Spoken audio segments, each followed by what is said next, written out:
ಕುಂತಿದೇವಿ. ತಾಯಿ ಮಕ್ಕಳ ಅನುಬಂಧ ಬಹಳ ವಿಶೇಷವಾದಂಥದ್ದು. ಅಲ್ಲಿ ಯಾವ ಸ್ವಾರ್ಥವೂ ಇರೋದಿಲ್ಲ. ತಾಯಿಯು ತನ್ನ ಮಗುವಿಗಾಗಿ ಅನೇಕ ತ್ಯಾಗಗಳನ್ನು ಮಾಡ್ತಾಳೆ. ಆದರೆ ಮಹಾಭಾರತದಲ್ಲಿ ಬರುವ ಪಾಂಡವರ ತಾಯಿ ಕುಂತಿದೇವಿಯು ಆಗ ತಾನೇ ಜನಿಸಿದ ಮಗುವನ್ನು ದೂರ ಮಾಡಿಕೊಳ್ಬೇಕಾದಂತಹ ಪರಿಸ್ಥಿತಿ ಬಂದಾಗ ಅವಳ ಮನಸ್ಥಿತಿ ಹೇಗಿರಬಹುದು? ಕುಂತಿಯು ಶೂರಸೇನ ಮಹಾರಾಜನ ಮಗಳು, ಯಾದವ ಕುಲದವನು, ವಸುದೇವನ ತಂದೆ. ಕುಂತಿ ಭೋಜ ಮಹಾರಾಜನು ಸ್ನೇಹಿತನು. ಇವನಿಗೆ ಮಕ್ಕಳಿಲ್ಲದೆ ಇದ್ದಿದ್ದರಿಂದ ಶೂರಸೇನನು ತನಗೆ ಹುಟ್ಟುವ ಮೊದಲ ಮಗುವನ್ನು ಕುಂತಿ ಭೋಜನಿಗೆ ಕೊಡುವುದಾಗಿ ಹೇಳಿರ್ತಾನೆ. ಮೊದಲ ಮಗುವು ಕುಂತಿದೇವಿ. ಅವಳ ಮೊದಲ ಹೆಸರು ಪೃಥ. ಅವಳನ್ನು ಕುಂತಿ ಭೋಜನಿಗೆ ಕೊಟ್ಟಿದ್ದರಿಂದ ಅವಳು ಕುಂತಿ ಅಂತ ಹೇಳಿ ಕೀರ್ತಿಯನ್ನು ಹೊಂದುತ್ತಾಳೆ.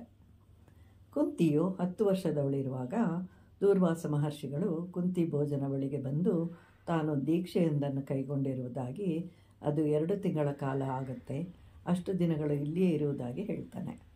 ಆಗ ಕುಂತಿ ಭೋಜನು ಈಶ್ವರ ಸ್ವರೂಪರಾದ ದೂರ್ವಾಸರಿಗೆ ಸೇವೆಯನ್ನು ಮಾಡಲು ಕುಂತಿಗೆ ಹೇಳ್ತಾನೆ. ಅವಳು ಸಹ ಅತ್ಯಂತ ಶ್ರದ್ಧಾಭಕ್ತಿಗಳಿಂದ ಸೇವೆಯನ್ನು ಮಾಡ್ತಾಳೆ. ಇದರಿಂದ ಸಂತೋಷಗೊಂಡಂಥ ಮಹರ್ಷಿಯು ಹೋಗುವಾಗ ಕುಂತಿಗೆ ವರವನ್ನು ಕೊಡ್ತಾನೆ.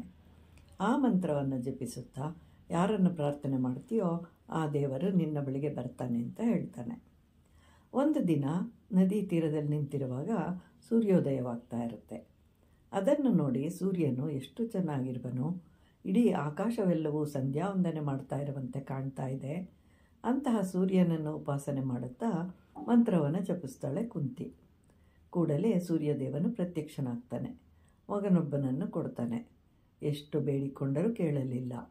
ಆಗ ಬೇರೆ ದಾರಿ ಕಾಣದೆ ಆ ಮಗುವನ್ನು ಒಂದು ಪೆಟ್ಟಿಗೆಯಲ್ಲಿಟ್ಟು ಸುತ್ತಲೂ ಮೆತ್ತಗಿರುವ ರೇಷ್ಮೆಯ ವಸ್ತ್ರವನ್ನಿಟ್ಟು ಮಗುವನ್ನು ಸಹ ಮೆತ್ತನೆಯ ವಸ್ತ್ರದಲ್ಲಿ ಸುತ್ತುತ್ತಾಳೆ. ಹಾಗೆಯೇ ತಿನ್ನಲು ಸಹ ಸ್ವಲ್ಪ ಆಹಾರವನ್ನು ಇಡ್ತಾಳೆ. ಬಹಳವಾಗಿ ದುಃಖಿಸ್ತಾಳೆ. ಮಹರ್ಷಿ ಇಲ್ಲಿಗೆ ಯಾಕೆ ಬಂದರು ತನ್ನನ್ನು ಸೇವೆ ಮಾಡಲು ತನ್ನ ತಂದೆ ಏಕೆ ಹೇಳಿದರು? ಮಹರ್ಷಿಯು ಸುಮ್ಮನೆ ಹೋಗದೆ ತನಗೇಕೆ ವರವನ್ನು ಕೊಟ್ಟರು ಅಂತೆಲ್ಲ ದುಃಖಿಸ್ತಾಳೆ.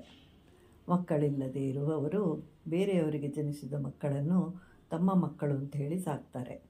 ಹೀಗಿರುವಾಗ ಬಂಗಾರದ ಕವಚ ಕುಂಡಲಗಳೊಂದಿಗೆ ಜನಿಸಿದ ನಿನ್ನಂತಹ ಮಗುವನ್ನು ಗಂಗಾ ನದಿಯಲ್ಲಿ ಬಿಟ್ಟವಳು ಈ ಪ್ರಪಂಚದಲ್ಲಿ ನಾನೊಬ್ಬಳೇ ಅಂತ ಹೇಳಿ ಬಹಳವಾಗಿ ರೋಧಿಸ್ತಾಳೆ ಕುಂತಿ. ಸೂರ್ಯನಾದರೂ ಬಂದು ಹಾಗೆಯೇ ಹೋಗಬಹುದಾಗಿತ್ತು, ಏಕೆ ಮಗುವನ್ನು ಕರುಣಿಸಿದನು ಅನ್ನುತ್ತಾ ದುಃಖದಿಂದ ಮಗುವನ್ನು ನೀರಿನಲ್ಲಿ ತೇಲಿಬಿಡ್ತಾಳೆ ಕುಂತಿ.